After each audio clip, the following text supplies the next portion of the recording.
Λοιπόν, πάμε στο έκτο Greece International Film Festival, το οποίο θα γίνει τις επόμενες μέρες 27 και 28 Σεπτεμβρίου στο κινηματοθέατρο Ήριδα. Θα έχει ξένες και ελληνικές ταινίες οι οποίες θα παιχτούν. Μία από τις πιο σημαντικές λέγεται Sweetwater και είναι βασισμένο σε μια πραγματική ιστορία. Είναι ο πρώτος Αφροαμερικανός που μπήκε στο NBA το 1950 κόντρα σε πάρα πολλές αντιδράσεις που υπήρχαν από τους ιδιοκτήτες των ομάδων τότε, οι οποίοι ήθελαν να κρατήσουν το NBA λευκό, μόνο με λευκούς παίχτες. Ναι. Είχαν γίνει μεγάλες διαβουλεύσεις. Το 1950. Ήθελαν να το κρατήσουν αποκλειστικά με λευκούς παίχτες. Έγινε μια ολόκληρη μάχη και διαβούλευση ανάμεσα σε πάρα πολλούς ανθρώπους για να μπορέσουν να βγουν οι Αφροαμερικανοί στο μπάσκετ. Τα κατάφεραν και η ταινία βασίζεται σε αυτήν όλη την ιστορία. Τις ημέρες του φεστιβάλ θα προβληθεί και η ταινία του Βασίλη Κεκάτου, οι Άγριες Μέρες μας. Και επίσης θα υπάρξουν και βραβεύσεις, μεταξύ άλλων και στο Γιώργο Κωνσταντίνου, για όλη την προσφορά του στον ελληνικό κινηματογράφο και στην τηλεόραση. Η είσοδος είναι ελεύθερη, το λέω για όποιον θέλει να πάει, θα είναι πολύ όμορφα. Νομίζω τον περιμένουμε τον Γιώργο Κωνσταντίνου. Τον περιμένουμε και αυτή ωραία είναι η ταινία που είπες. Μ' αρέσουν αυτές τις ιστορίες. Ενώ για τον πρώτο μαύρο αθλητή. Ναι. 3, 2...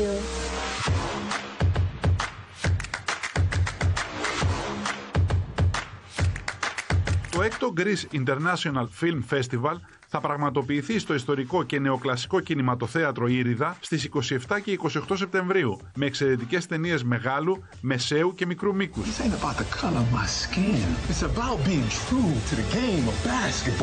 Στην πρεμιέρα της μεγάλου μήκους ταινίας Sweetwater, όπου πρωταγωνιστούν οι Jim Caviezel, Richard Dreyfuss και Kevin Pollak μεταξύ άλλων, στις 27 Σεπτεμβρίου, θα παρευρεθούν αρκετοί από τους διεθνούς φήμης σημαντικούς συντελεστές της που έρχονται από την Αμερική για να επισκεφτούν για πρώτη φορά το φεστιβάλ. Οι καλλιτέχνες, μετά την προβολή της ταινίας, θα συνομιλήσουν με το κοινό. Η ταινία αφηγείται την ιστορία του Nat Sweetwater Clifton, μέλος του Hall of Fame του NBA, που έγραψε ιστορία ως ο πρώτος Αφροαμερικανός που υπέγραψε συμβόλαιο με το NBA, αλλάζοντας για πάντα το μπάσκετ. Όλα αυτά συνέβησαν το φθινόπωρο του 1950, όταν η πλειοψηφία των ιδιοκτητών ομάδων του NBA ψήφισε για να παραμείνει το πρωτάθλημα λευκό, πυροδοτώντας μια συναισθηματική εσωτερική μάχη. Την ίδια μέρα, ελληνική πρεμιέρα θα κάνει και η ταινία μεγάλου μήκους The Sluggard Clan.